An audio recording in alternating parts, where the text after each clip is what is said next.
നമുക്കിനി കണ്ണൂരിലേക്ക് പോകാം. ഏറ്റവും വലിയ രാഷ്ട്രീയ ആകാംക്ഷയുള്ള ഒരു മണ്ഡലം കൂടിയാണ് കണ്ണൂർ ഇത്തവണ.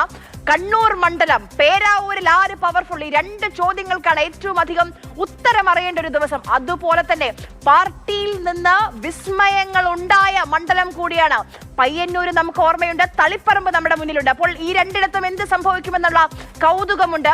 ആദ്യം CK വിജയൻ കണ്ണൂരിൽ നമുക്കൊപ്പം വിവരങ്ങളുമായി ചേരുകയാണ്. CK, നമുക്ക് ആദ്യം പേരാവൂരിനെ കുറിച്ച് പറയാം. പേരാവൂരിൽ ആര് ജയിച്ചാലും തിരുവനന്തപുരത്ത് ഒരു മന്ത്രി മന്ദിരം ഉറപ്പാണ്.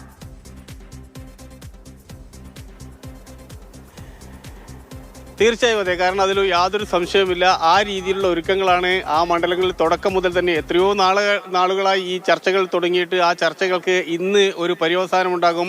ഇന്ന് ഉച്ചയോടുകൂടി ആ കാര്യത്തിൽ തീരുമാനമുണ്ടാകും. അത് KK ശൈലജ ജയിച്ചാലും അതോടൊപ്പം തന്നെ സണ്ണി ജോസഫ് ജയിച്ചാലും ആരായാലും കേരളത്തിലെ അത് ഒരു പ്രത്യേക രീതിയിൽ ഒരു പ്രത്യേക വൈബുള്ള ഒരു മണ്ഡലം എന്ന് തന്നെ നമുക്ക് പറയാം. കാരണം അത്രമാത്രം ശക്തമായ മത്സരവും അവിടെ നടന്നിട്ടുണ്ട്. കാരണം അതൊരു ഈ 2021 തന്നെ ഇത്രയും വലിയ ഒരു കൊടുങ്കാറ്റടിച്ച് LDF അനുകൂല തരംഗമടിച്ചപ്പോൾ പോലും UDFന്റെ പക്ഷത്തു നിന്നും പിടിച്ചു നിന്ന ഒരു മണ്ഡലം കൂടിയാണ്. 3000 വോട്ടുകൾക്കാണെങ്കിൽ പോലും ഇപ്പോഴതൊരു 5000 വോട്ടിന്റെ ഭൂരിപക്ഷത്തിലേക്കെങ്കിലും എത്തിക്കാൻ കഴിയും എന്ന പ്രതീക്ഷയിലാണ്. ഓരോ തവണയും, ഇപ്പൊ 4ാം തവണയാണ് സണ്ണി ജോസഫ് നിയമസഭയിലേക്ക് മത്സരിക്കുന്നത്. CK, ഓരോ തവണയും അദ്ദേഹത്തിന്റെ സ്വയം ഒരു പ്രവചനം ഉണ്ടാകാറുണ്ട്. ഇത്തവണ അദ്ദേഹം പറഞ്ഞത് 10,000+ ആണ്, 10,000-ൽ കൂടുതൽ ഭൂരിപക്ഷം എന്നുള്ള ആത്മവിശ്വാസം KPCC അധ്യക്ഷൻ പ്രകടിപ്പിക്കുന്നുണ്ട്. ആ ആത്മവിശ്വാസത്തിന് പിന്നിൽ എന്താണ് CK?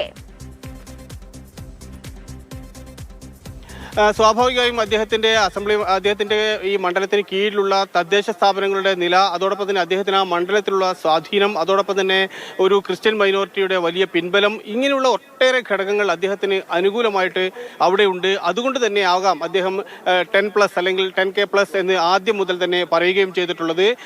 ആ രീതിയിലുള്ള ഒരു കാടടച്ച പ്രചരണം നമുക്ക് ആ മണ്ഡലത്തിൽ കാണാൻ വേണ്ടി കഴിയും. അദ്ദേഹം ഇറങ്ങിച്ചെന്ന് വോട്ട് പിടിക്കുന്ന ഓരോ സ്ഥലങ്ങളിലും അത് വളരെ വളരെ പ്രകടവുമായിരുന്നു.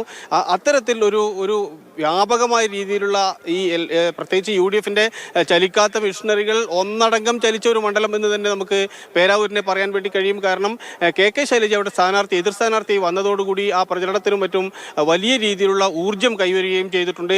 ആ കാര്യങ്ങൾ കൂടി പരിഗണിച്ചാണ് അദ്ദേഹം പറയുന്നത്. ഏതായാലും ആ മണ്ഡലത്തിന്റെ ഒരു പൊതു സ്വഭാവം ഭയങ്കര വിചിത്രമാണ്. പവർഫുൾ ആരാണ് എന്നുള്ളത് നമ്മൾ അറിയേണ്ട കാര്യം തന്നെയാണ്. കാരണം ജയിച്ചാലും തോറ്റാലും എന്തായാലും ജയിക്കുന്ന ആൾക്ക് തിരുവനന്തപുരത്ത് ഒരു സീറ്റ് ഉറപ്പാണെന്ന കാര്യത്തിൽ ഒരു സംശയവും വേണ്ട. CK, അതോടൊപ്പം തന്നെ ഒരിക്കലും സംഭവിക്കാത്ത കാര്യങ്ങൾ പാർട്ടി കോട്ടയായ കണ്ണൂരിൽ സംഭവിച്ച തെരഞ്ഞെടുപ്പ് കൂടിയാണ് 2026. പയ്യന്നൂര് പാർട്ടിയിൽ നിന്ന് പാർട്ടിക്കെതിരെ വിമത ശബ്ദങ്ങൾ ഉയരുക മാത്രമല്ല, എതിർത്ത് മത്സരിക്കാൻ കൂടി തയ്യാറായ തെരഞ്ഞെടുപ്പാണിത്. അപ്പോൾ പയ്യന്നൂരിൽ, തളിപ്പറമ്പിൽ എന്ത് സംഭവിക്കും CK? അത് തികച്ചും പ്രവചനാതീതമായ രണ്ട് മണ്ഡലങ്ങളാണ്. നമ്മളെ സംബന്ധിച്ചിടത്തോളം കണക്കുകൾ നോക്കിക്കഴിഞ്ഞാൽ ഒരു കാരണവശാലും അട്ടിമറി ഉണ്ടാകില്ല എന്നാണ് പറയുന്നതെങ്കിൽ അല്ലെങ്കിൽ കരുതുന്നതെങ്കിൽ കൂടിയും, പക്ഷേ ഇത്തവണ UDFന്റെ പ്രവർത്തകർ പറയുന്നു, പ്രത്യേകിച്ച് മുസ്ലിം ലീഗിന്റെയും അതോടൊപ്പം തന്നെ കോൺഗ്രസിന്റെയും പ്രവർത്തകർ പറയുന്നു, ഈ രണ്ട് മണ്ഡലങ്ങളിലും മാറ്റമുണ്ടാകും എന്നാണ്.